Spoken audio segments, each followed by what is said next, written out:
그리스도의 몸이 되려고 애쓰는 사람들 때문에 그 교회는 날로 아름다워지는 겁니다. 그리고 이런 사람들의 아름다움은 주님을 통해서 하나님께 봉헌되어집니다.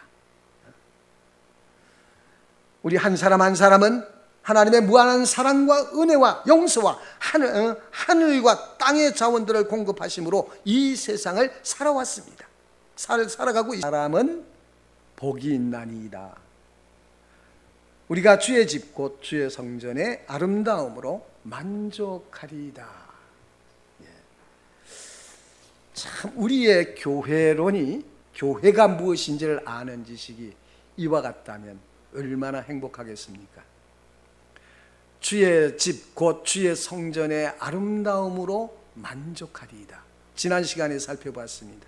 시인은 여호와의 하나님의 집의 아름다움으로 만족하리이다라고 노래하는데, 만족하다 이 히브리 단어가 보면 니스베아 이렇게 되어 있습니다. 원형은 사바우에서 나온 단어입니다. 그 뜻은 뭐냐? 배부르다, 그런 뜻이에요. 배가 부르다. 여호와의 집의 아름다움으로 배가 부릅니다. 얼른 이해가 안 되죠? 이게 히브리 사고를 좀 알아야 됩니다.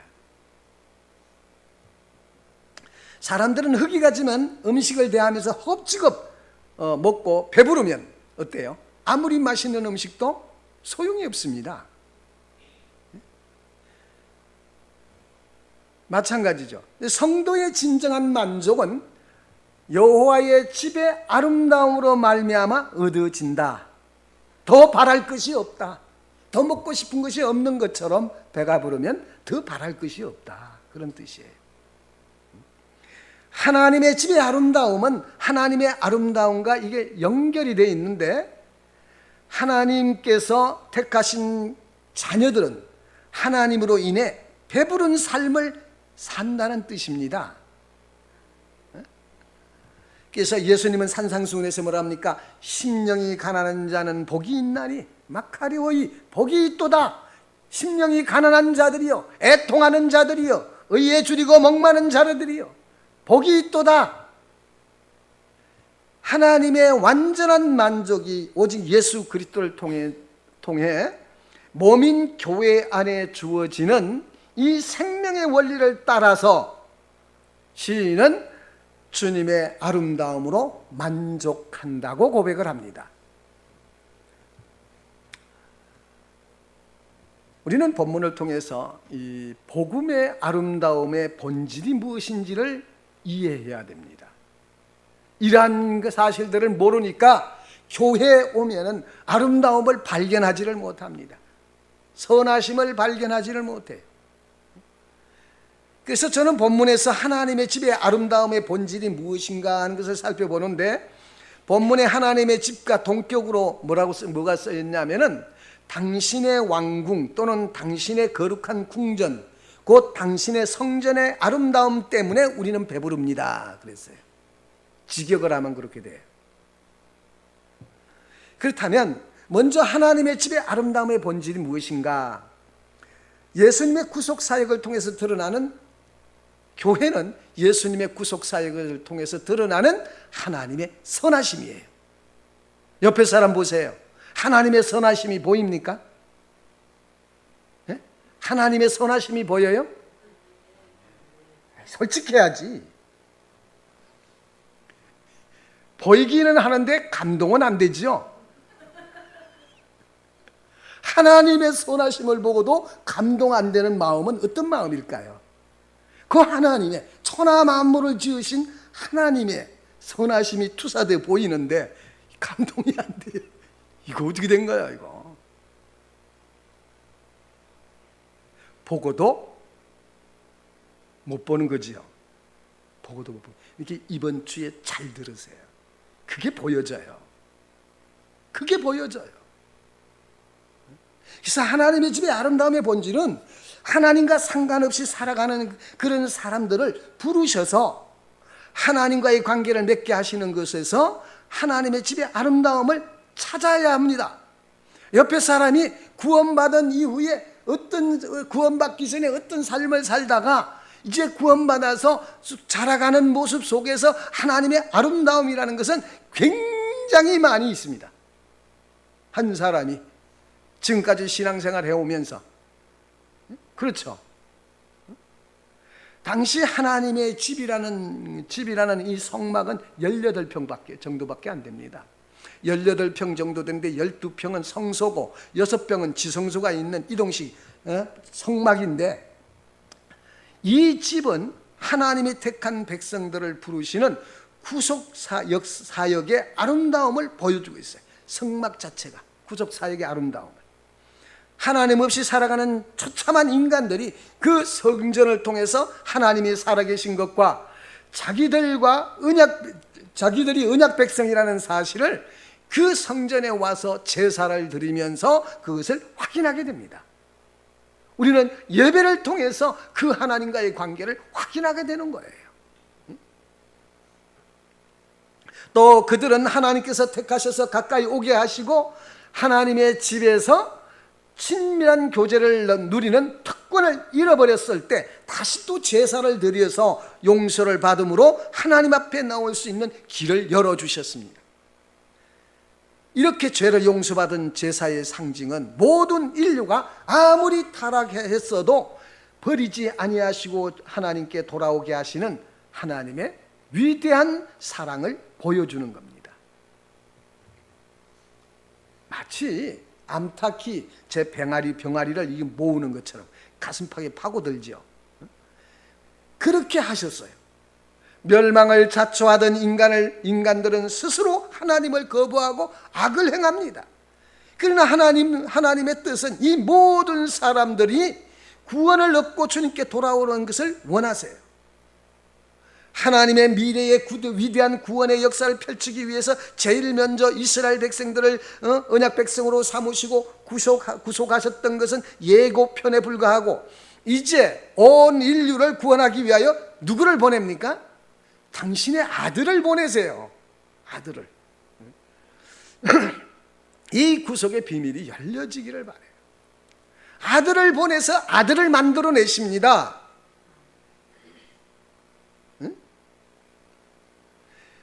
타락한 인간을 버리지 아니하시고 구원하시는 하나님의 은혜의 사랑은 찬란한 빛을 발하는 아름다움 자체입니다.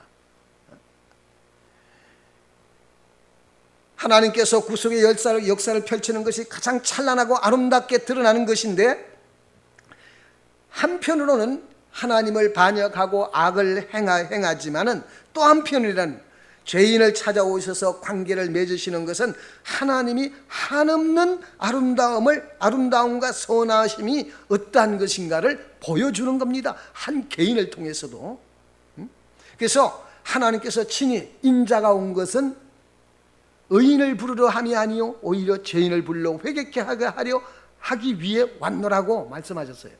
누가복음 5장 32절에. 세상에 찾는 사람은 의인을 찾지 죄인을 찾습니까? 하나님은 반대입니다. 죄인을 찾으러 왔대요. 주님께 보여드릴 수 있는 최고의 아름다움이 무엇이라고 생각하십니까? 우리 주님께 보여드릴 수 있는 최고의 아름다움이 무엇이라고 생각하세요? 네?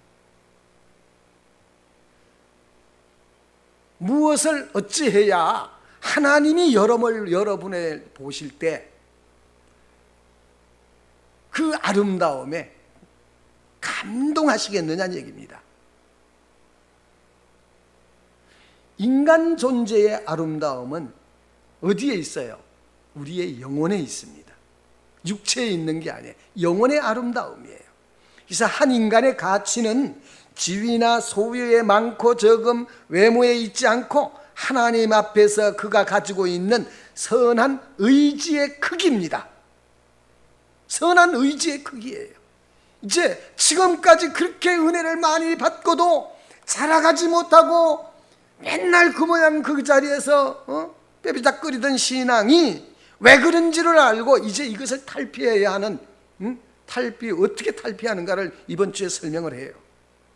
은혜가 부족해서 그런 것도 아니고 내가 게을른 것도 아닌데, 이전보다 더 열심히 기도하고 더 열심히 섬기고 하는데도 왜 나는 진전이 일어나지 않는가? 이 고질적인 병이 고쳐지기를 바랍니다. 이번 주에 말씀을 전해요. 지금 방금 그 얘기를 하는 거예요. 의지의 선함이 하나님이 우리를 보실 때 아름다워요. 이새의 아들 다윗을 보니 내 마음에 합한 자라 하시는 그 말 의지가 그 말 뜻이, 히브리어의 뜻이 다윗 안에 있는 의지를 보고 그렇게 말씀하신 거예요.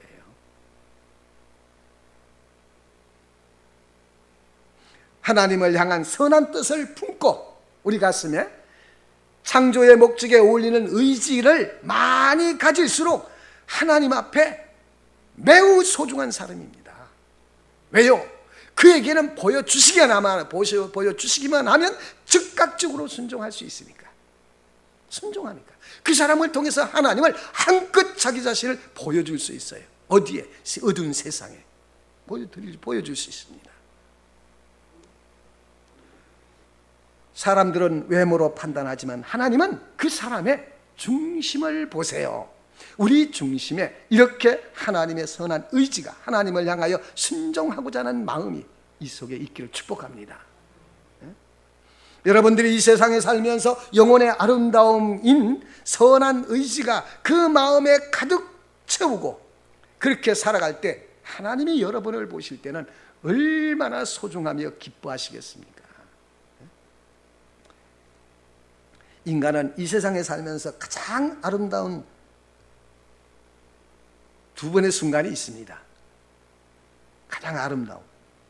하나는 마음 깊이 주님을 온전히 사랑할 때입니다.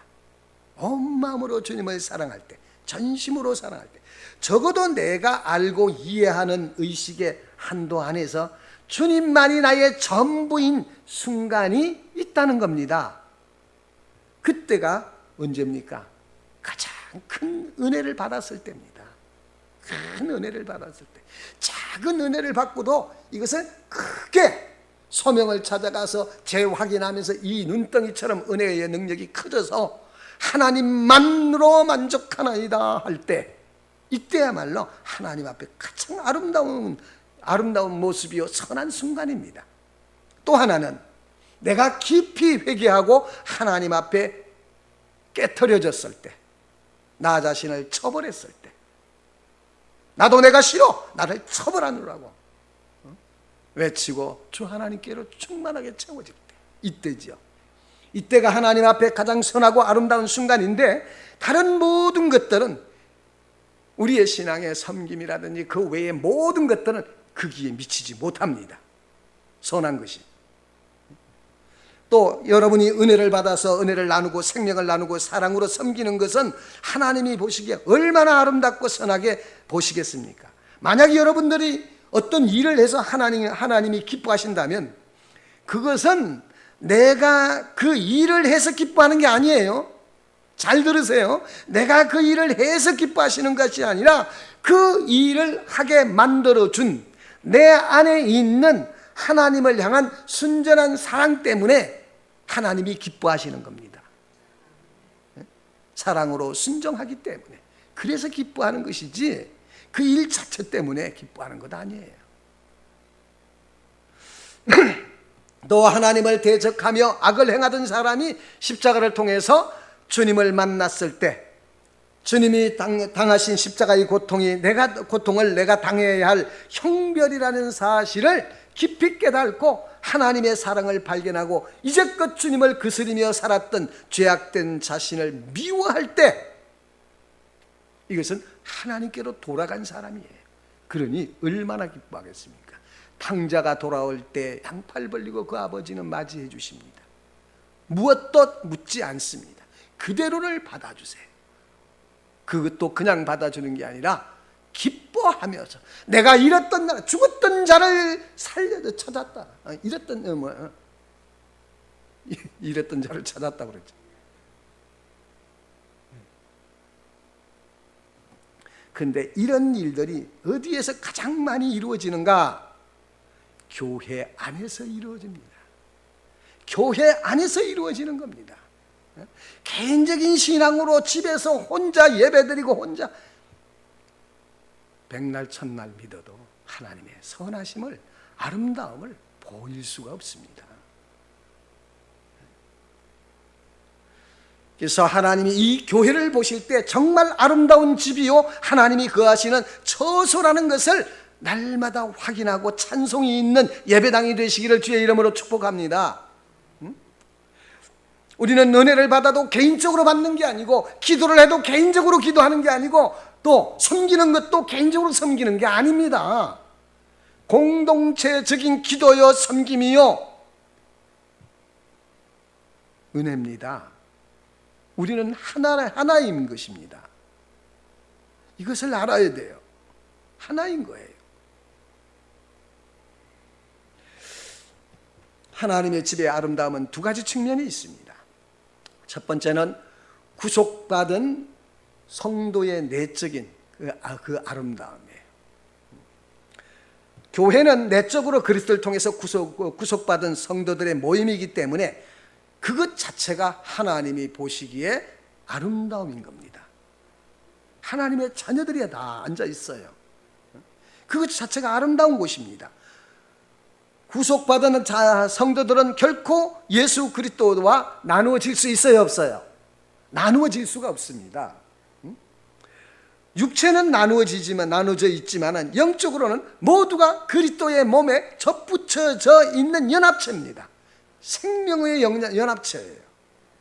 그래서 우리가 교회에 모여서 하나의 몸을 이루고, 그 몸은 우주적으로 온 세상 안에 펼쳐진 보편교회, 보이지 않는 보편교회이고, 시간적으로는 과거, 미래 모든 성도들이 하나의 몸으로 묶여진 성전입니다. 성전이에요. 이것을 위해서 예수님이 십자가에 못 박혀 죽으시고, 그래서 우리가 주님께 접붙여진 한 몸 된 하나의 교회인 겁니다. 그래서 그의 몸을 사랑하는 자는 그의 머리를 사랑하지 않을 수 있어, 없어요? 사랑하지 않을 수 없습니다. 사랑해야 할 수밖에 없습니다. 예수님의 몸이 예수님의 머리를 사랑하지 않겠어요?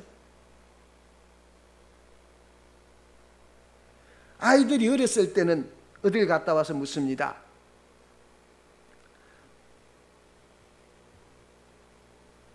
아빠가 물어요, 애들한테. 예, 아빠 보고 싶었니? 응. 그리고는 이제 어른도 답을 하기 어려운 질문을 합니다. 아빠 어디가 보고 싶었어? 그러면 애가 이게 당황을 해가지고 손가락이 코로 갔다 눈으로 갔다 입으로 갔다 그러죠. 그게 아이들한테는 정상입니다. 눈만 보고 싶다든지 코만 보고 싶다든지 이것은 비인격적인 겁니다.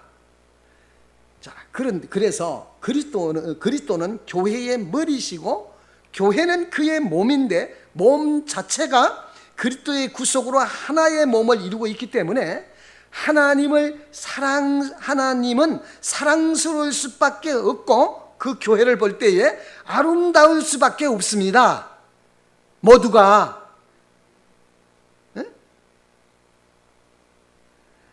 예수님이 사람의 몸을 입고 이 세상에 내려오셔서 공생애를 시작하시기 전에 침례를 받으실 때 하나님이 이런 말씀을 하십니다.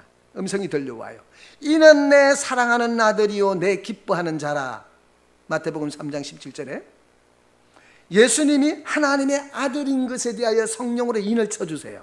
하나님과의 관계를, 이가 누구인가 할 때 나의 아들이다 하고 인을 쳐버려요. 그리고 성령의 비둘기처럼 그 위에 임하셔서 사역에 내가 기뻐하던 자라, 하나님의 사역을 맡기신 기뻐하는 자라, 사역에 인을 쳐주십니다. 그래서 성도가 이 세상에서 아름다운 것은 나 자신 때문이 아니라 주님께 접붙여져서 하나님이 기뻐하는 아들이요, 하나님의 사역을, 예수님의 사역을 계승한 이어받은, 상속받은 하나님의 자녀라는 게 사역을 인치신 자라는 겁니다. 그래서 아름다운 겁니다. 그래서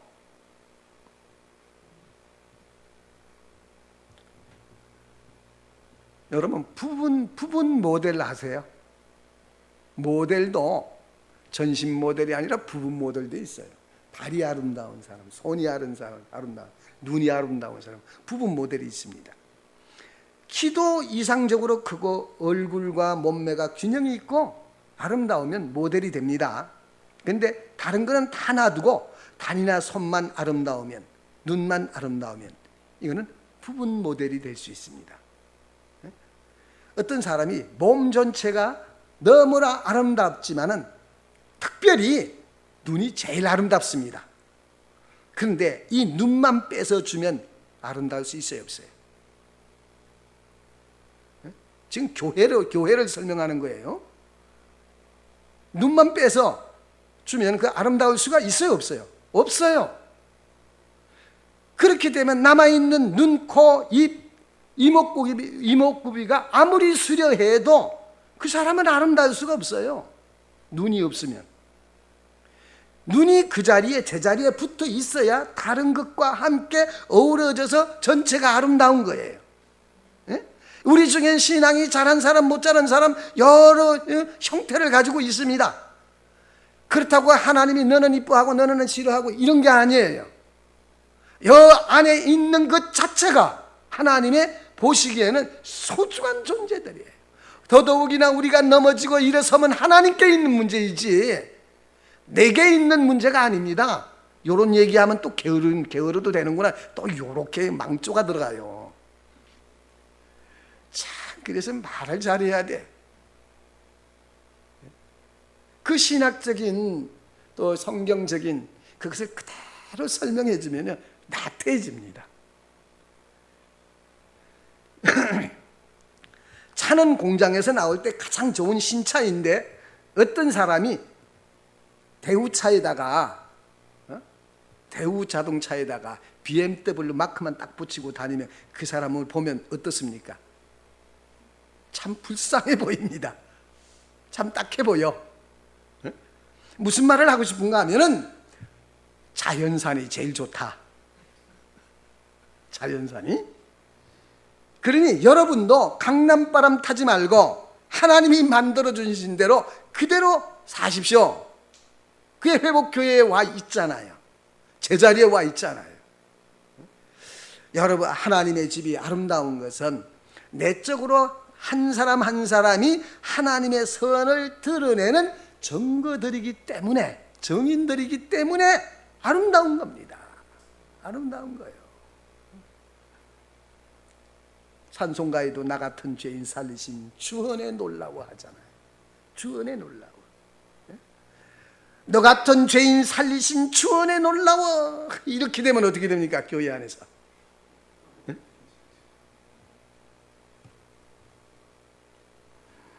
나 같은 죄인 살리신 것을 찬송하는 이유는 나 같은 죄인이 주님의 구원의 은혜를 입고 그리스도의 몸의 지체가 되었다는 것이 너무나 큰 감격이고 기쁨이기 때문에 예수님의 구속이 하나님의 선하심을 증거하는 것입니다. 그런데 너 같은 죄인 살리신 주 은혜 놀라워 이렇게 되면 어떻게 돼요? 하나님의 선하신 증거가 되지 않습니다.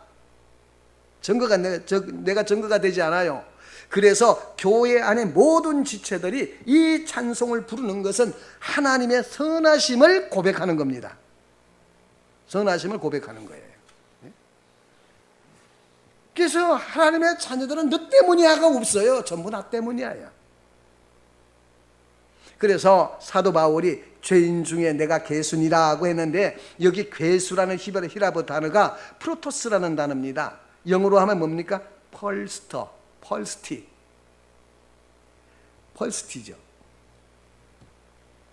사도 바울이 인간의 죄의 질을 따라 길게 늘어서게 하면은 자기가 제일 첫 번째라고 우겨요.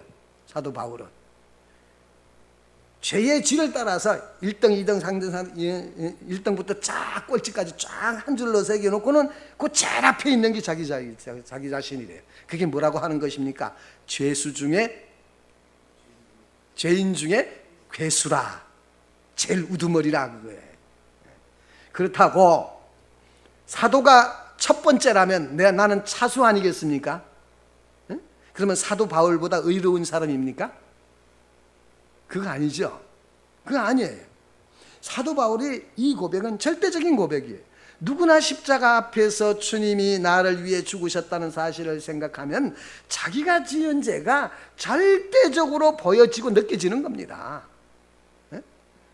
그래서 사도 바울이 내가 죄인 중에 괴순이라고 고백은 오늘날 내가 십자가 앞에서 절대적으로 죄인으로 느끼고 내가 죄인 중에 괴수이고 동시에 절대적인 하나님의 사랑도 함께 느끼는 겁니다. 예? 은혜를 입었잖아요.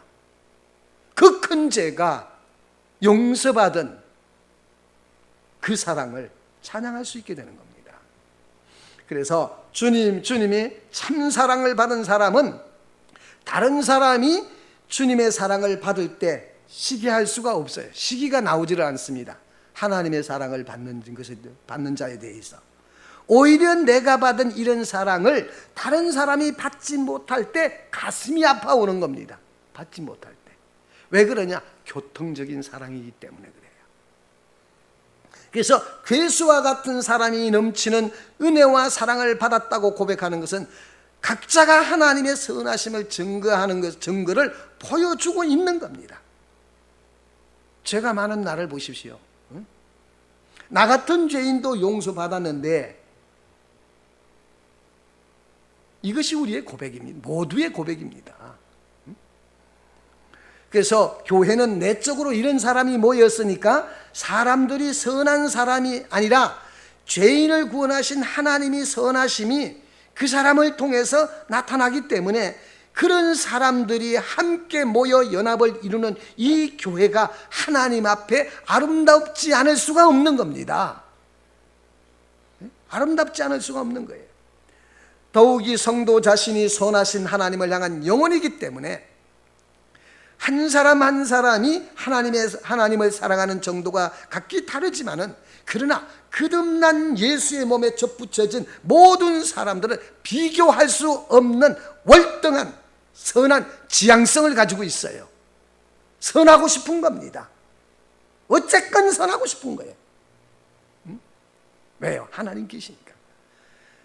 이것은 결코 사라지지 않는 하나님을 향한 사랑입니다. 사랑이 그렇게 만들어주는 거예요. 선하고 싶은. 불쌍한 사람 보면 돕고 싶고 이런 의지가 있어요. 이들은 하나님의 뜻대로 다 살지는 못해도 선을 행하기를 마음에 품고 있고 그렇게 살지 못했어도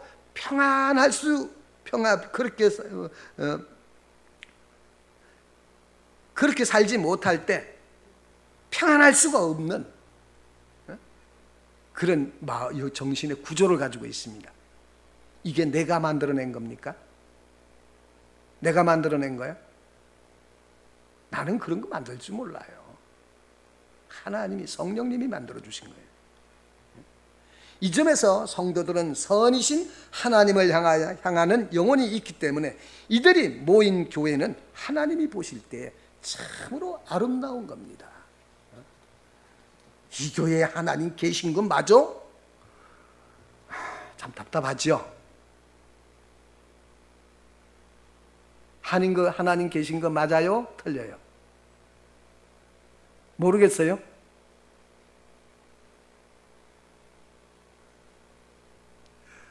좀 뭐 주고 받아야 뭐가 좀 슬슬 풀려나가지.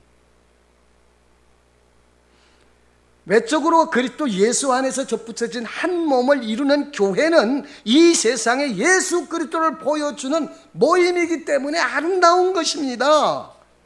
거기에 하나님이 계세요. 우리 한 사람 한 사람을 구속해 주신 하나님의 은혜는 충분히 하나님의 선하심을 드러내지만 문제는 언제나 하나님은 구속의 선함을 보여주시는데 성도들이 그 선함대로 다 살아요, 못 살아요? 못 삽니다. 그래서 하나님은 구원이며 구원하여서 머리이신 예수님께 접붙여진 교회를 그냥 내버려 두는 것이 아니라 머리이신 주님께 모든 성도들을 한 몸으로 접붙이시고 교회를 만드시고 하나님은 그 교회를 돌보시고 인도해 가십니다. 그래서 성도들이 열심히 살다가도 몸이 이상해 오면은 모든 것을 중단하고 병원으로 달려가죠.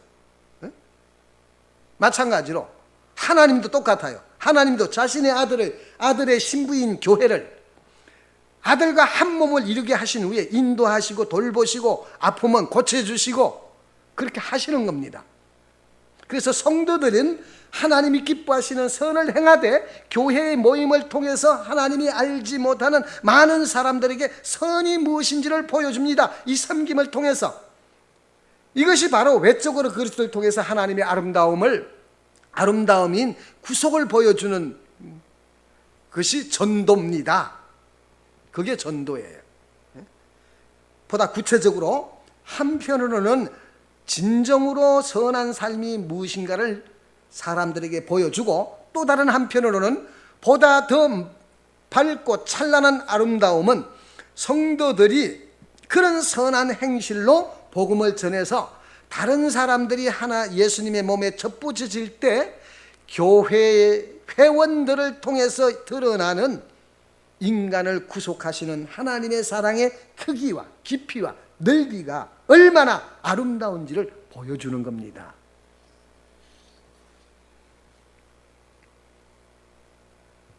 세 번째, 그렇다면 하나님의 집의 아름다움은 구체적으로 어떻게 나타나는가? 이것만 잘 들으세요. 지금까지 다 못 들었어도 이해가 안 됐으면 이것만 잘 들으시면 돼. 결국 하나님의 집은 그 자체가 아름다운 것이 아니라 하나님의 집의 아름다움은 하나님 자신입니다. 하나님 자신이에요. 여러분이 은혜 받으실 때에 은혜는 하나님의 사랑의 효과입니다. 그 자체가 아름다움이에요. 그래서 하나님과의 관계를 맺고 있는 교회가 아름다운 것인데 그 교회 안에 있는 성도들이 은혜를 받으면 그렇게 하나님이 기뻐하시는 겁니다. 왜요? 아름다우니까. 이 아름다움은 세상적인 아름다움이 아니라 누구도 함부로 막대할 수 없는 거룩한 아름다움입니다. 쳐다보기도 아까운.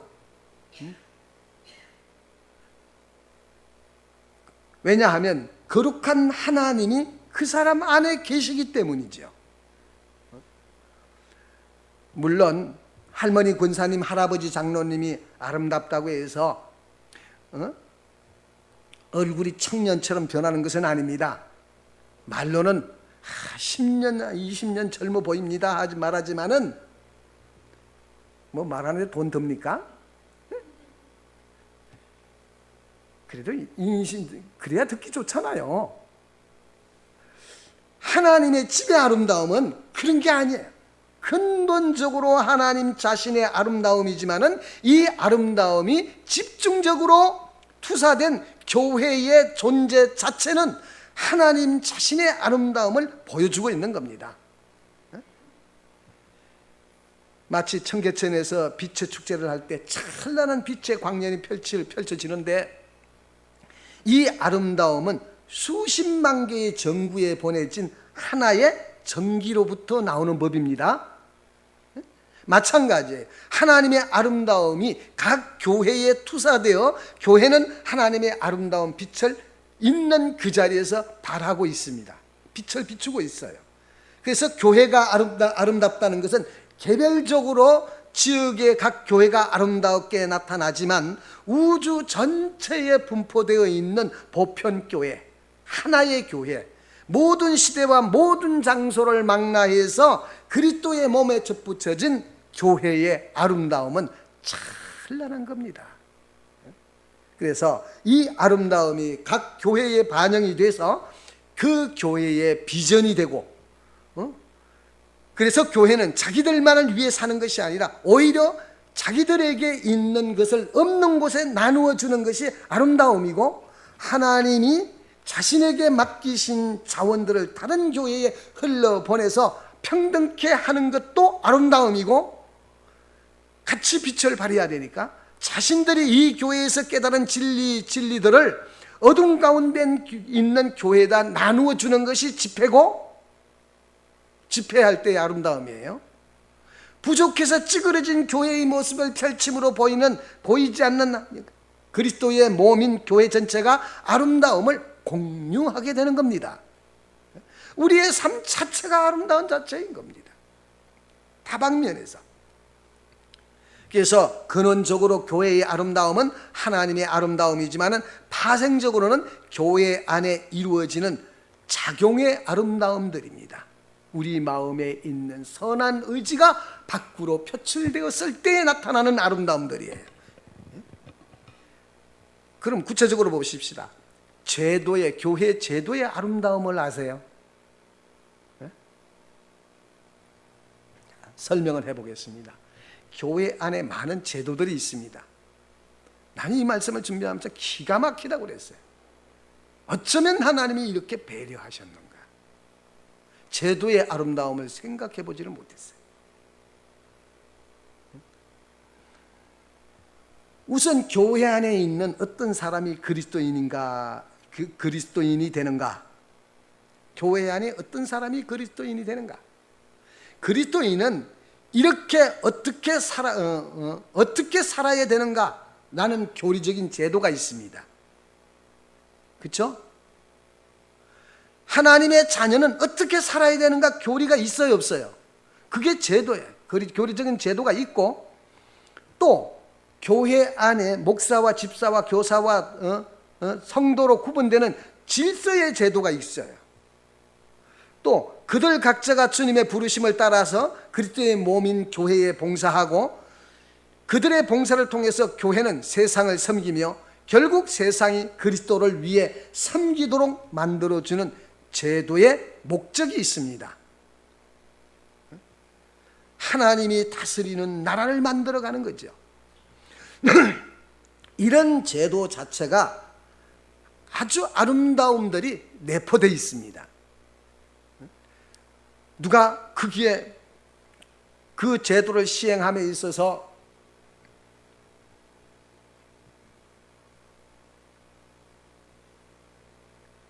시간이 없으니까 그냥 넘어가겠습니다. 왜 아름다운가? 이 제도를 사람이 구하는 것입니까? 하나님이 구하내신 겁니까? 네? 성경에 나와 있는 제도를 따르잖아요. 그게 하나님이 구하는 작품이지, 그 원천이 아름다움의 원천이신 하나님이 만든 제도입니다. 교회 제도는 제도 자체가 잘못되지 않았어요. 너무나 아름다운데 거기에 앉아있는 인간이 못된 겁니다. 그래서 교회의 제도는 아름다움의 원천이신 하나님이 만드셨기 때문에 아주 아름답게 빛을 발하고, 이 제도 안에서 이루어지는 각종 작용들은 하나님의 아름다움이에요. 하나님의 아름다움. 그래서 하나님이 어디 계신지 모르는 사람도 교회에서 침례를 받고 직분자로 사역자로 심지어 치리를 받으면서도 하나님이 교회를 이루어 가시는 제도 속에 참다운 아름다움을 발견하게 됩니다. 발견하게 돼요. 그게 제도의 아름다움을 아셔야 됩니다. 두 번째는 기능의 아름다움이 있습니다. 뿐만 아니라 이 기능의 아름다움이 있는데, 다른 곳에서는 전혀 볼 수 없는 일들이 교회 안에 일어나요, 안 일어나요? 일어납니다.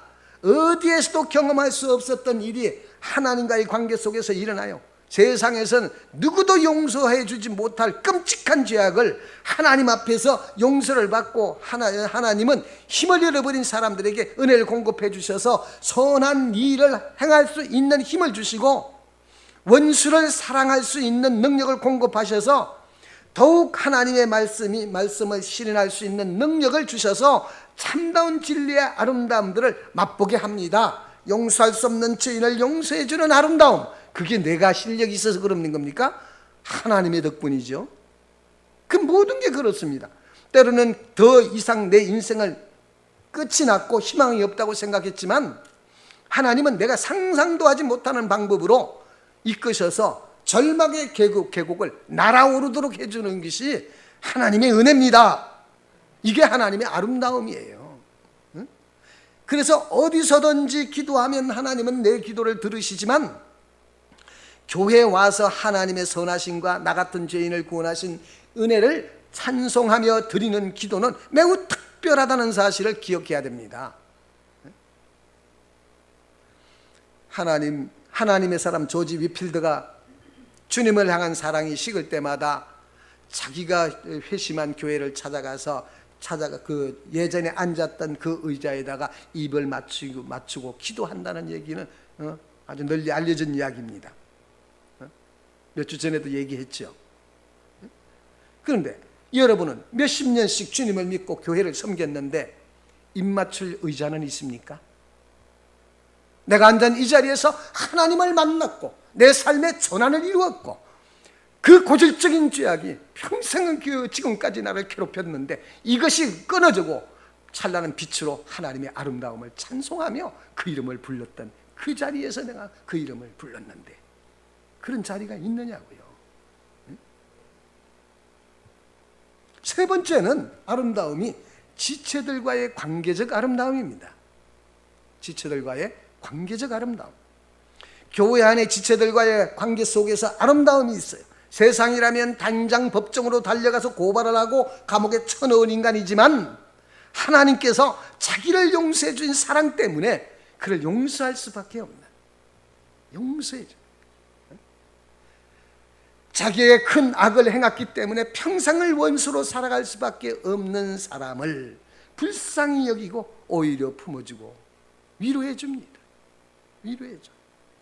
형제가 오리에 빠져 방황할 때 눈물의 기도와 사랑으로 섬김으로 그를 주님께 다시 돌아오게 해줍니다. 교회에서는 이런 작용들이 이런 작용들 속에서 지체들은 뭘 봅니까? 하나님의 선하심을 끊임없이 흘려보내는 통로가 되는 자의 아름다움을 봅니다. 보게 되는 거예요. 그래서 한 지체가 은혜를 받으면 그렇지 못한 지체에게 은혜를 나눠주고 이것이 교회 안에 확산되어 충만한 것이 하나님의 자기 확장입니다. 우리 교회 안에 하나님이 이렇게 확장해 나가세요. 자기 자신을. 그 아름다움을 확장해 나가십니다. 이런 일을 통해서 인간끼리 산다면 결코 흐르지 않았을 카리타스의 놀라운 사랑이, 지순한 사랑이 교회 안에 충만함을 경험하고 하늘의 기쁨을 맛보게 될 것입니다. 이게 우리의 기쁨이요 행복이요 만족입니다. 주의 성전의 아름다움으로 만족하나이다, 배부릅니다. 교회 안에 하나님을 만나서 십자가의 놀라운 사랑에 눈을 뜨게 될 때 자신의 이기심으로 이기심이 깨트려지고 교회 지체들을 섬기며 살려고 합니다. 세상에서 높은 지위에 있어도 아랑곳하지 않고 연약한 지체들을 발을 씻기고 죄인들에게 손가락질하는 대신 그들의 죄가 마치 자신이 잘못한 죄인 것처럼 그렇게 가슴으로 끌어안고 하나님 앞에서 그들을 위하여 기도합니다. 이런 놀라운 일들이 교회 안에 이루어지는 것은 하나님의 아름다움인 것입니다. 마지막 네 번째, 은혜의 방편들의 아름다움이 있습니다.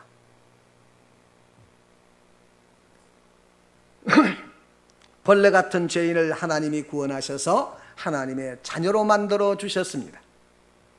십자가에 못 박혀 죽어 가시면서 예수님을 욕하던 강도도 하나님이 버려두지 아니하시고 주님 앞에 자신의 죄를 회개할 때 구원의 은혜를 베푸셨습니다. 마찬가지로 2000년 전에 주님이 십자가에서 내 죄 때문이라고 고백하게 만들어주신 위대한 힘이 어디서 나타났습니까? 어디서 나타났어요?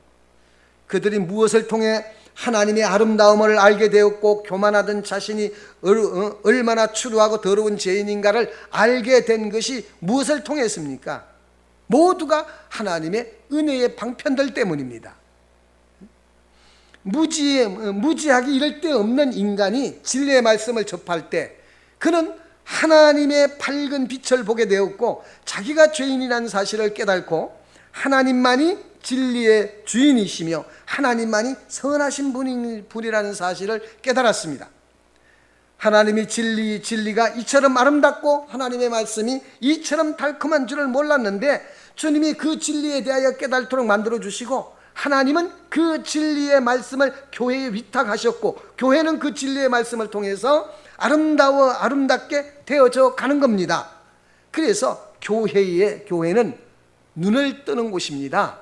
하나님의 아름다움에 눈을 뜨는 곳이에요. 앞을 보지 못하는 맹이라면요 가지고 다니는 게 있다고 그랬었죠. 샌드페퍼라고 손가락을 아주 군사를 다 벗겨내서 수시로 이것을 벗겨내. 그래가지고 점자를 만져. 이게 둔감해서 꾹꾹 누르면 다른 사람 못 읽어요. 이거 다 내려앉아서 이렇게 살짝 만지는 겁니다. 그래서 예민하게 만들어요. 근데 이 여러분들이 진리의 말씀으로 눈에 비늘이 벗겨져서 회심과 함께 깨어나게 하실 때 그때는 눈빛이 초롱초롱했습니다. 문제는 이후에 둔감해진 겁니다. 둔감해진 거예요. 그래서 성도들은 매일 매 순간 말씀으로 안약을 넣어서 눈을 뜨지 않으면 하나님의 선하심과 그 아름다움을 발견할 수가 없습니다. 기적이나 하고 그러죠. 더욱 그 기도라는 은혜의 방편은 얼마나 놀랍습니까? 갈 길이 막막하고 아무것도 보이지 않는데 무릎을 꿇고 사람을 의지했던 것을 다 내려놓고 하나님 앞에 간절히 기도합니다. 그러면 주님이 나에게 길을 보여주시고 흔들리는 마음을 붙잡아 주시고 확신이 없던 마음에 믿음을 주시고 비고했던 마음에 용기를 심으셔서 주님 앞에 살게 하십니다. 서게 하세요. 이처럼 기도는 하나님과의 친밀한 교통을 위한 참으로 아름다운 놀라운 은혜의 방편입니다. 또 성찬을 통해서는 얼마나 놀랍습니까? 여러분 중에 성찬을 하시면서 하나님이 세상을 이처럼 사랑하사 독생자를 주셨으니라는 요한복음 3장 16절의 말씀이 마음을 갈기갈기 찢는 것 같은 그런 경험을 해본 사람이 있습니까? 네? 성찬식을 하면서 떡과 포도주를 마시면서 우리는 그분의 살과 피를 먹고 마신다는 사실이 생각나서 가슴 저며 보았냐고요.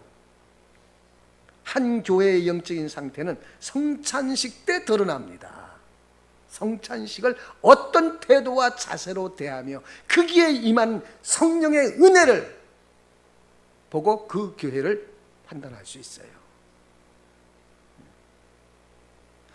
하나님을 늘 의지하며 살던 사람들은 이 성찬식 때 감당할 수 없는 은혜를 경험합니다. 경험을 해요. 왜요? 말씀의 실천입니다. 말씀을 실현하는 것이기 때문에 그 순간 그 피의 효력이 나에게 미치고 그 줄이고 목마른 영혼을 그 살을 먹음으로 배부름이 되는 겁니다. 또 침례를 통해서도 은혜를 경험합니다. 그리스도와 함께 십자가에 못 박힌 나를 장사 지내고 그리스도의 부활과 함께 하나님 속으로 들어가서 나를 살아나게 하는 놀라운 은혜로 인해 감격하는 것이 침례식이에요. 결론을 말씀을 드리겠습니다. 결국 우리 모두는 그리스도의 신부입니다. 그래서 신자라면 일평생 마음에 간직하고 살아야 할 의무는 내가 주님의 순전한 신부가 되는 겁니다. 예수님의 신부가 되는 겁니다. 하나님을 떠나 죄 가운데 살다가 하나님께 돌아와 회개할 때 하나님은 다시 그리스도의 피로 깨끗하게 하셔서 신부로 살아가게 하십니다. 그래서 나를 의지하지 않고 나를 깨끗하게 씻겨주신 주님을 의지하여 살도록 날마다 부르시는 겁니다. 그래서 성도들은 한때 주님 앞에 옳게 살지 못했을지라도 돌이켜서 주님을 붙들 때 주님은 또다시 아름다운 성도로서 살아갈 수 있는 은혜를 베풀어 주세요. 그래서 만약 여러분들이 주님과 보다 더 깊은 사랑을 원한다면 여러분들은 그리스도의 신부인 교회를 향한 하나님의 사람들이 얼마나 많은데 나 같은 죄인을 구원하셔서 남이 알지 못하는 진리의 빛을 비춰주시고 돌처럼 굳어진 마음을 불같이 뜨거운 사랑으로 녹여서 결국 주님 앞에 무릎을 꿇고 주님께서 나를 위해 큰 고난을 당하셨다고 왜 고백하게 만드셨는가? 왜 고백하게 만드셨는가? 우리 한 사람 한 사람을 주님의 몸에 붙여 내가 없었다면 부족했을 교회를 보다 더 온전하고 아름답게 세우기 위해 나를 이 교회에 접붙여 주신 것이 아니면 무엇이겠습니까? 내가 있음으로 교회가 더욱 아름다워지기를 소원하십시오.